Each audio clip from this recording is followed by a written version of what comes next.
안녕하세요. 한경기업경영지원본부 이혜진 세무사입니다. 안녕하세요. 김희영 세무사입니다. 세무사님, 지난주에 소득세 신고 마무리 잘 하셨어요? 네, 어쨌든 마무리는 됐습니다. 세금 많이 내셨어요? 네, 저는 세금을 적당히 잘 냈습니다. 어떻게요? 고용증대세액공제라는 거 혹시 들어보셨어요? 저는 들어봤는데, 네. 자, 그럼 오늘은 우리 고용증대 세액공제에 대해서 좀 알아보려고 해요. 네. 세무사님 받으신 고용증대 세액공제 뭔가요? 고용증대세액공제라는 게 조금 낯설으실 수도 있고 또 어디서 한번 들어보셨을 수도 있을 거예요. 뭐 뉴스 이런 데서 나왔을 수도 있으니까 고용증대세액공제는 해당 과세연도에 상시 근로자 수가 직전 과세연도보다 늘었다고 하면 늘어난 인원당 세금에서 일정 금액을 빼주는 거를 얘기합니다. 그럼 세무사님, 상시 근로자 수는 뭐예요?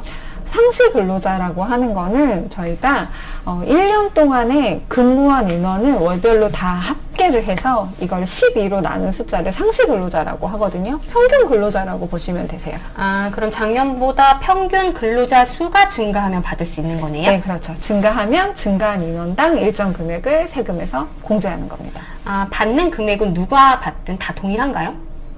아, 지금 기준을 말씀하시는 건가요? 그렇죠. 뭐 나이 뭐 이런 거? 네. 네네. 만약에 요새 청년 실업이 좀 심각하잖아요. 그래서 채용하는 직원의 나이에 따라서 세액공제 금액이 조금 다릅니다. 그래서 청년이라고 하는 나이는 만 15세에서 만 29세고요. 남자분들 같은 경우는 병역, 군대를 갔다 오시기 때문에 그 기간 동안은 인정해줘서 29세보다 나이가 조금 많다고 해도 그 많은 나이에서 병역 기간을 뺀 그 숫자가 29세 아래다라고 하면 청년으로 봐서 청년에 해당하는 세액공제를 받으실 수가 있어요. 그럼 남자분들 같은 경우에는 보통 2년 군복무를 하셨으면 만 31세까지 보통 네. 가능하시겠네요? 네, 그렇죠. 네. 아, 그러면 이 고용증대 세액공제는 모든 업종이 다 받을 수 있는 거예요? 모든 업종이 받을 수 있는 거는 아니고 우리가 얘기하는 뭐 술집이나 뭐 호텔, 여관 이런 소비성 서비스업을 제외하고는 다 받으실 수 있으세요.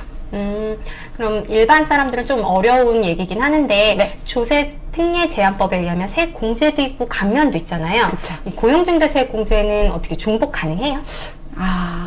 원칙적으로는 중복이 되지 않습니다. 저희가 이제 신고를 할 때 법에 있는 세액공제, 세액감면을 쭉 훑어보고 우리한테 맞는 게 막 여러 개가 나온다고 해서 그거를 다 받을 수 있는 건 아니거든요. 세액공제를 받으면 또 감면은 못 받고 이런 것들을 발라내야 돼요. 근데 청년이 아니고 우리 고용증대 세액공제 같은 경우에는 창업 중소기업 세액 감면을 받는 회사만 아니라 그 감면을 받지만 않는다고 하면 다른 것들하고는 중복이 가능합니다.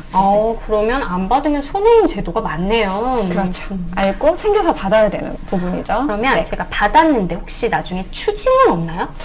받았는데 우리가 인원을 증가시켜서 세액공제를 받아놓고 이 인원을 퇴사시킨다거나 애고시킨다거나 아니면 이 직원이 사정이 생겨서 퇴사할 수도 있잖아요. 퇴사한 경우에는 다른 직원을 또 채용하시면 되는데 그렇지 못한 상황이 생기면 사실 세액공제 받은 금액을 다시 토해내셔야 돼요. 아, 그렇구나. 제가 신고를 하다 보니까 이런 질문 되게 많이 들어오던데 네. 올해 창업한 스타트업 기업 같은 경우에도 네. 고용증대 세액공제를 받을 수 있나요? 라는 질문 많이 받았거든요. 어떻게 돼요? 창업한 회사 같은 경우에는 창업 중소기업 특별세액감면이라고 이 혜택이 어마어마하거든요. 이 혜택을 받는 스타트업 같은 경우에는 고용증대세액공제가 불가능해요. 근데 뭐 법인 전환을 했거나 그러니까 개인 사업자에서 규모가 커져서 법인 전환을 해서 창업한 회사 같은 경우는 창업 중소기업 특별세액 감면이 안 되거든요. 그런 경우에는 사실은 기존의 개인 사업자였을 때 고용한 인원보다 증가했거나 뭐 이런 상황이라고 하면은 받으실 수가 있어요. 아, 그러면 이거는 제가 궁금한 건데 네. 만약에 제가 고용인으로 제 동생이나 뭐 부모님처럼 가족들을 채용하게 되면 받을 수 있어요? 왠지 안 될 것 같지 않나요? 네. 어렵습니다. 네. 내 자녀나 아니면 뭐 우리 친척 이렇게 특수관계가 있는 사람을 채용하는 거는 사실은 위장으로도 할 수 있는 거기 때문에 그런 부분은 그렇게 채용한 인원은 상시 근로자 수에 포함이 안 돼요. 역시 그렇군요. 네, 그럼 그렇습니다. 또 하나의 질문. 혹시 제가 요즘 뭐 베트남이라든가 뭐 외국인 근로자들 많잖아요. 그렇죠. 외국인 근로자를 채용하신 우리 거래처 대표님들도 이 고용증대 세액공제 받을 수 있나요? 경우에 따라서 조금 다른데요. 이 외국인 근로자가 아주 초단기간으로 근무하는 근로자라고 하면은 어렵고요. 이 외국인 근로자가 거주지가 있거나 아니면 주소지가 있고 국내에 뭐 183일 이상 체류하는 그런 경우라고 하면은 이 외국인은 거주자라고 볼 수 있어요. 국적은 한국인이 아니지만 그렇다 그러면 세액공제를 받으실 수 있으세요. 그러니까 상시 근로자 수에 들어가요. 네.